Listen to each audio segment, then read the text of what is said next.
Iti weather update.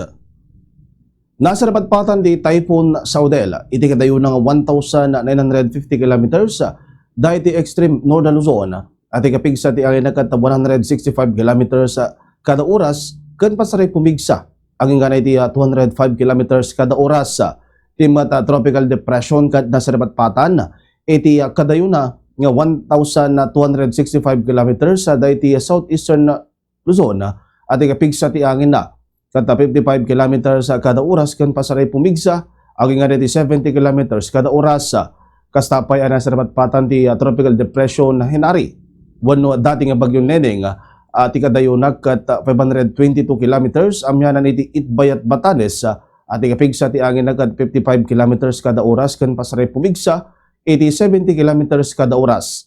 Apektaran ti southwest monsoon iti Batanes iso ang masansan iti panagtudo na kanore ti Metro Manila, Ilocos Region, Cordillera Administrative Region, Central Luzon, kabatbati nga paset iti Cagayan Valley, Rizal, Cavite, Batangas, kan Occidental Mindoro, iso na ulop aging kapapatapatok at tudo ka nagar-road iti Panyempo. Kabayatan natin localized thunderstorms iti mga apektado iti nadubang paset iti Pagilian, iso pa sa rin na kuyom aging ka na ulop aging kapapatapatok at tudo ka nagar-road iti Panyempo.